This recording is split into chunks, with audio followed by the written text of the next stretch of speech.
Hey guys, how's it going? Welcome back to another video on the channel where today we have got the first counter formation video where today we're going to be looking at the 4-3-3, something pretty simple and easy for you to help you understand before we go into some of the more complex formations. So I wanted to start off with something relatively easy and relatively simple so we could understand how this series is going to work. And then we'll move on to some more complex formations and some of the more common formations in FIFA this year. But with that being said, if you do want to see more of these counter formations and you do enjoy it, make sure you drop a thumbs up and hit that subscribe button as well if you are new to the channel. But going into the first counter formations now is the 4-3-3. Now before we go into actually some of the details of how to break this formation down, what I want to suggest is before you just think about changing immediately in a game to a counter formation, now what I want you to understand is you don't need to change to that formation, to the counter to that formation immediately. You don't need to have a little notebook or a little spreadsheet and say Ryan said that, you know, this formation is the one that counters this formation. So every time you come across a formation, you don't need to immediately change into the counter. You just need to go into the game with the formation that you're using, whatever that may be. You only need to change to a counter to a formation if you start losing. Like if you go into it with your formation, like for me at the minute I'm playing 4-3-2-1, so I just go into games with my 4-3-2-1 and I only change to the counter to a formation that I'm playing if I start losing. If I'm 1-0 down after 15 minutes, I'll think, okay, I maybe need to change up to the counter to this formation. Or if you get to like half time and you're struggling, you're not really creating any chances, then you need to change. But you don't need to immediately change to the counter to a formation because you might be playing a guy who's not that good and you might just be able to beat him anyway.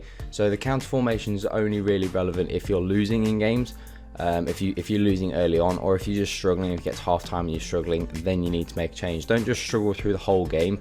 A lot of people will just stick with one formation the whole game and they won't make adjustments. You have to make adjustments. That's the most key thing. If you want to get better at FIFA, especially if you want to get to the top level of FIFA, you have to be able to make adjustments in game. You know, you have to be able to recognize and understand when something's not working, but then be able to recognize what you need to change to. So with that being said, we have the 4-3-3 today. Now looking at this formation, is a solid formation, but it's quite a basic formation.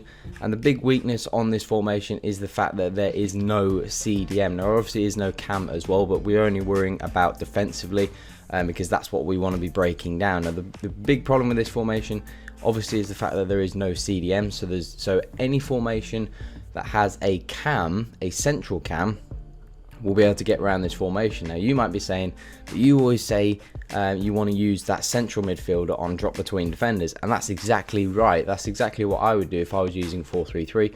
I would have that central midfielder on drop between defenders. So now anyone that has a central cam is going to get marked by that CDM. So the way to get around the problem even better is, as you can see, out wide. Now we've got two wide cams highlighted, so any formation that has those two wide cams is going to be the best formation to use against this 4-3-3. Why is that? Because there's obviously no one to mark those wide cams. Even if he has that CDM in the middle of the pitch, that's going to cover the central cam, but there's nothing to cover those wide cams. Those wide midfielders can't cover those wide cams, and they're not wide enough for the wingers to cover them, so there is no one to mark them. So the thing is, they've always got some open space. When you're attacking, there'll always be an open space because they're not able to be marked by anyone, which the only way that your opponent is going to be able to come out and mark them is he's going to have to drag his fullback out, he's going to have to drag his centre back out, or he's going to have to drag one of his midfielders back. And if he drags his midfielders back, it just makes him more defensive. He's then less of a threat going forward. So the wide cams, any formation that uses the wide cams, is the best way to counter. So with that being said, theory is nothing without going and showing it. But here we have a game that we played yesterday in Champs, so we want to prove that this worked.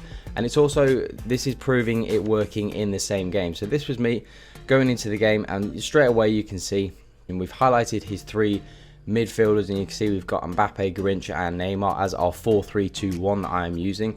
You've got Firmino on the ball, you've got Nainggolan to the left, and you've got Alan, who is slightly behind them because I use him on drop between defenders. Obviously that's me using a flat midfield, using one of my flat midfielders, using my central one on drop between defenders. But you can see that space in between where we've highlighted where a cam could be, and that is for me very key because that was early on in the game, 12 minutes into the game. I hadn't really done too much. It's then recognizing and realizing where the weakness is. We can see that that's where we need to be playing the pass, that's where the pass needs to be, but we don't have a cam, we don't have anyone to pass that ball to. And you can see in the end we actually are passing it out on the right hand side to Garrincha, where there is a small passing lane, but it's a very risky pass because there's not any other passes on for us. So we end up trying to pass it in there, we end up trying to force a pass, and it gets intercepted. So already I'm starting to think that maybe this formation that I'm using is not the right one to be using. And again, in this next clip we can see this time around Mbappe is slightly, now this is not by design, this is not by choice, this is still using the 4-3-2-1 formation, as I said, using the formation that I normally would use. But you can see Mbappe has dropped slightly deeper, which has created more of a problem because he is now not up against the centre backs, but obviously we're in behind his midfield. As we can see, we do run it on. Garrincha lays it into Mbappe, and Garrincha carries on running. We're able to just play that ball through, and eventually this does lead to a goal. So I was already starting to think it was a mistake that ended up, it was a silly pass by him that ended up leading to the goal for Mbappe to score. But I was already thinking that that was the way to go, having a cam. You can see we have eventually changed formation. Now this was where it was understanding in the game where you need to change formation. So I thought the best formations to use against this, obviously to use those wide cams, were either the 4-2-2-2 or the 4-2-3-1. They were the best formations that I thought to use because obviously they do involve those wide cams, and that was what we ended up doing. He was still stuck on that 4-3-3, and we eventually changed to that 4-2-2-2. And you can see when we do continue on using this formation, we got a lot of success. You can see Neymar this time around in that gap of space. You know, obviously at this point we've changed to that 4-2-2-2, and Neymar is there in between about what 5 or 6 defenders. No one's marking him, and that's the key. It's understanding when and where the weaknesses are in the formation. No one even gets near Neymar, and then he's able to bury that chance. And you can see now for the rest of the game the amount of success that we do have using this formation. And that's the thing, you don't have to change to a formation if it isn't working, but yeah, if it's not working, that's when you do need to change to a formation. You know, given the fact that even though we are 2-0 up, you could argue, you know, we don't really need to make a change. But if a guy is a decent player, which this guy was a pretty decent player, I felt like he could have got back into the game. So I needed to make more sure of the game, and I just needed to make sure that I could try and score more goals and create more chances. Because even though I was 2-0 up, it wasn't an easy game. And the question is, you know, recognizing and realizing when you need to make changes. It's more important that you're going to need to make changes later on in your Foot Champs games. Again, especially when you're playing against harder players. That's when you really need to be making those changes and those adjustments, because it's in those tight games, those games that you're losing, those close games, they're the ones that you need to be able to make those adjustments in. And you can see this time around, we have switched to this 4-2-2-2 again, and Neymar is in that space again because there's no one to mark him. You know, the midfielders can't get out to mark him. The fullback is the one that could end up trying to pull out, and if he does, either way, you can see Mbappe's got the space where the fullback would be, or if he comes and charges the centre back out, Mbappe's just going to drop in behind and then eventually get that goal. And you can see when we do eventually run it on, he does then charge out with the centre back, completely leaves Mbappe, and then that's 3-0, and that kills the game. And again, when we run it on even further, some more goals that we have in this game. This game ends up being 5-0, but the key to countering formations is to just understand. You have to just have it in your locker. You don't have to change to formations completely straight away.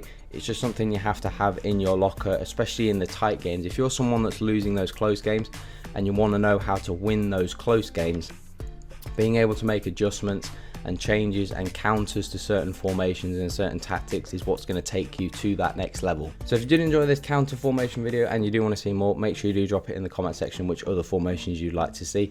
Make sure you do leave a like on the video if you enjoyed it, and let us know what else we could do better for this video. But if you did enjoy, make sure to subscribe on as well. That's all for today, guys. Have an awesome day.